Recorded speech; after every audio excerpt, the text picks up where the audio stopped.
안녕하십니까. 오늘은 2019학년도 6월 평가 모의고사 수학 가형 29번 문제를 같이 한번 풀어보도록 합시다. 자, 눈에 얘기하는 거지요. 항상 꼼꼼한 문제 파악인데 일단 문제에서 주어진 조건들을 하나씩 살펴보도록 합시다. 먼저 좌표평면 위에 AB가 선분 AB의 길이가 5인 두 점 AB를 각각 중심으로 하고 반지름의 길이가 5인 두 원을 각각 5완 우투라고 하자. 이게 첫 번째 조건이죠. 이제 원 위에 점 C와 원 우투 위에 점 D가 다음 조건을 만족시킨다라고 했습니다. 그래서 C는 5원 위에 있다라는 이 사실이 두 번째 조건이 되는 거고, 그 다음에 D가 O2에 있다라는 사실이 세 번째 조건이 되는 겁니다. 자, 이것이 첫 번째, 두 번째 조건을 만족한다. 그러면 코사인 CAB, 각 CAB의 값이 5분의 3이다 라고 했습니다. 얘가 네 번째 조건이 되는 거죠. AB와 CD의 내적이 30이고 CD의 크기는 9보다 작다라고 했습니다. 얘가 다섯 번째 조건이 되는 겁니다. 두 개의 조건을 만족할 때 선분 CD를 지름으로 하는 원 위의 점 P에 대해서 라고 했죠. 이게 여섯 번째 조건이 돼서 이 P점의 위치를 파악해야 될 것 같습니다. PA 곱하기 PB의 최대값이 A 플러스 B 루트 74와 같다. 그래서 PA와 PB의 내적을 말하는 거죠. PA와 PB의 내적의 최대값을 구하는 그런 문제니까 일단 이 문제를 해결하기 위해서는 그림을 그려야 되는데 그림을 그려서 일단 표현을 한번 해보도록 합시다. 이 두 개의 원에서 각각 A와 B와 C와 D를 표현해 보도록 합시다. 이 원이 5원이 되는 거고 이 원이 5투가 되는 거죠. 그 다음에 요점의 좌표가 요점이 A가 되는 거죠.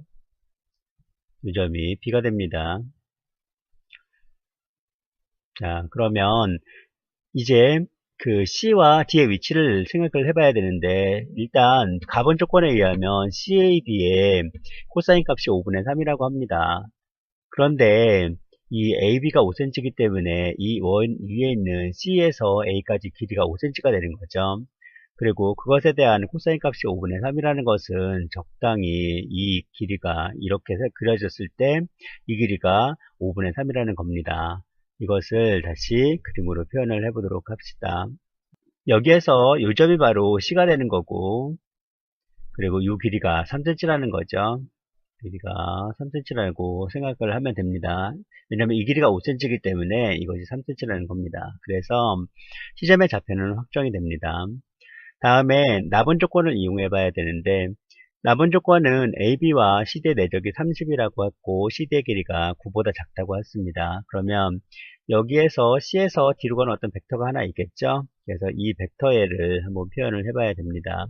D점은 대략적으로 어딘지 한번 생각해 보도록 합시다. 대략적으로 이 점은 아닐 것 같고 한 이 정도 되겠죠? 이 정도. 그래서 여기를 D점이라고 표현을 해봅니다.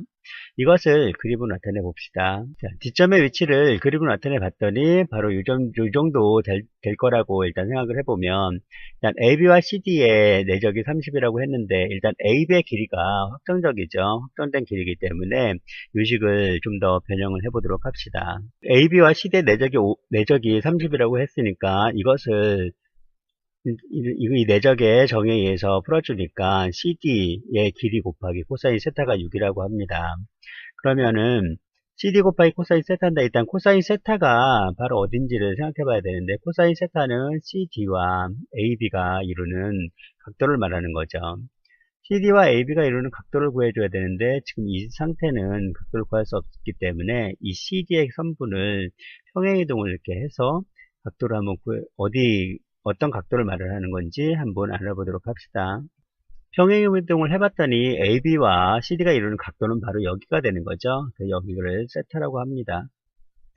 그리고 이 CD는 6일인데 6일에다가 코사인 테타를 곱해줬습니다. 그것이 6이 나왔는데 그럼 이 6의 의미가 무엇을 말하는 겁니까? 이 길이에다가 코사인 세타를 곱해주면 결국 뭐가 됩니까? 여기서 이 길이가 나오죠. 이 길이가 나오죠. 이 길이를 그림으로 다시 표현해 봅니다. 바로 이 길이가 나오는데 이 길이죠. 여기서 그러니까 여기부터 여기까지 거리입니다. 이 길이가 바로 6cm라는 겁니다. 그래서 이 길이를 표시를 해 보도록 합시다. 자, 이제 여기에서 이제 어떤 사실들을 알게 된 거냐면 일단 여기서 여기까지 길이는 3cm, 그 다음에 여기서 여기까지 길이는 6cm라는 사실을 알게 됐습니다. 그리고 D점의 위치도 정확하게 파악이 됐죠. 자, 그러면 다음 단계로 넘어가야 됩니다. 일단 그 다음 여섯 번째 조건에 의하면 선분 CD를 지름으로 하는 원 위의 점 P에 대해서 PA와 PB의 내적의 최대값을 구하는 거니까 일단 CD를 지름으로 하는 원을 하나 그려보도록 합시다. 이렇게 해서 CD를 지름으로 하는 원을 하나 그렸습니다. 자, 그러면 이 CD를 지름으로 하는 원에서 또 생각을 해봐야 되는데 이 원 위에 한 점을 P라고 합시다. 그러면 여기다가 P라는 점을 찍어야 되겠죠. 이곳에 P라는 점을 한번 찍어보도록 합시다. 이때 PA와 PB 벡터의 내적의 최대값을 구하는 거기 때문에 P에서 A로 가는 벡터와 P에서 B로 가는 벡터를 표현을 해줍니다. 이렇게 PA와 PB에 대해서 표현을 해줘 봤더니 지금 이 PA와 PB 내적의 최대값을 구해야 되는데 일단 P점의 움직임에 따라서 이 PA의 길이도 그리고 PB의 길이도 변하게 되겠죠. 그러면 여기서 최대값을 구할 수 없습니다. 왜냐하면 각도도 변하고 길이도 변합니다. 이럴 경우는 어떻게 해줘야 되냐면 변하지 않는 그 길이를 찾아줍니다. 변하지 않는 길이를 찾아서 그 길이로 PA와 PB 벡터를 새롭게 바꿔줘야 됩니다. 자, 그러면 변하지 않는 길이는 어떻게 찾는 거냐? 이것은 이 CD라는 원의 중점을 하나 잡아서 그 PA와 PB 벡터를 새롭게 바꿔줍니다. 중점을 M이라고 해서 PA 벡터를 PM 플러스 MA로 바꿔주고 PB 벡터를 PM 플러스 MB로 바꿔줍니다. 그러면은 MA와 MB는 고정된 값이 되고 MA와 MB가 이루는 각도도 역시 고정된 값이 되는 거죠. 그래서 이 사실을 이용해서 이제 이 시그 그러니까 PA와 PB의 최대값을 구하는 것을 한번 생각해 보도록 합시다. 이러려면 PA와 PB를 바꿔줘야 되겠죠. 그래서 다른 문자로 바꿔줍니다. 그래서 M을 이용해서 PA와 PB를 바꿔주면 됩니다. 자, 그 식을 한번 쭉 써보도록 합시다. 자, 이렇게 식을 써봤더니 PM의 제곱이고, 그럼 PM의 길이는 확정된 값이죠. 그리고 PM의 MA 플러스 MB라고 있고, 그 다음에 MA 곱하기 MA와 MB의 내적이라고 했는데, MA와 MB도 확정된 값이고, 그 다음에 MA와 MB가 이루는 각도도 확정된 값이죠.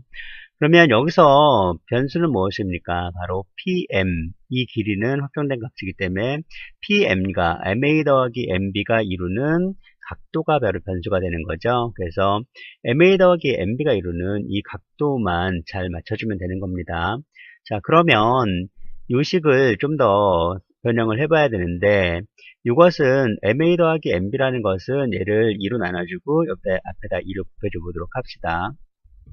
이렇게 2로 나눠주고 2를 곱해줬더니 어떤 일이 벌어졌습니까? 그 PA와 MA 더하기 MB를 2로 나눠줬더니 이것은 무엇을 말합니까? MA와 MB의 중점의 위치 벡터가 되는 거기 때문에 결국 P의 위치를 여기서 찾을 수 있다는 겁니다. 결국 P의 위치는 MA와 MB의 중점 벡터와 평행한 벡터가 바로 P의 위치가 되는 겁니다. 이거를 그림으로 표현해 봅시다. 거의 처음에 그 선생님이 여기다 P의 위치를 찍었는데 그 pH가 거의 비슷하게 잡죠. 그래서 P의 위치는 한 이 정도 됐는데 이때 바로 최대값이 나오게 되는 겁니다. 자, 그러면 이때 이 최대값을 바로 A 플러스 B 루트 74라고 했으니까 이 최대값을 이제 구해주면 됩니다. 자, 그러면 최대값을 어떻게 구할지 조금 다시 생각해 보도록 합시다. 지금 우리가 구해야 할 것은 어떤 것들입니까? 바로 PM의 길이와 그 다음에 MA와 MB가 이루는 각도와 길이, 즉 이 MA와 MB의 내적을 구해줘야 되고, 다음에는 그 요 중점의 좌표를 하나 놔야 되겠죠? 이 중점의 좌표를 MN이라고 합시다. MN이라고 하면 요 MN의 길이도 구해줘야 됩니다. MN의 길이를 구해줘야 되고, 그 다음에 이 CD의 길이를 구해서 그 PM의 길이를 구할 수 있게 되겠죠? 그러면, 그리고 지금 주어지는 건 여기가 3cm, 여기가 4cm, 아니 5cm라고 주어지니까 여기가 4cm입니다. 그러면 여기서 알 수 있는 사실은 일단 뭡니까? 바로 이 점의 좌표를 구할 수 있는 거죠. 즉 A점을 0,0이라고 하고 B를 5,0이라고 하면 이 점의 좌표가 구해지죠. 그래서 이 상황에서는 얘네들을 혹시 좌표를 구해서 한번 해보도록 합시다. 그러니까 각 점의 좌표를 모두 다 구해주는 그런 걸 목표로 정해서 한번 좌표를 구할 수 있는지 생각해 보도록 합시다. C점의 좌표는 일단 그 3,4가 됩니다. D점의 좌표를 구하려면 일단 이 D점의 X좌표는 알고 있네요. X좌표가 여기가 3이고 여기가 6이었습니다. 그러니까 이 X좌표는 일단 9가 되겠죠. Y좌표를 구하려고 했더니 일단 여기서 알 수 있는 사실을 좀 더 생각해 보도록 합시다. 일단 BD의 길이를 구해봅시다. 이 BD는 여기서 이렇게 넘어가는 거죠. 요 길이가 얼마입니까? 요 길이가 5cm가 되죠.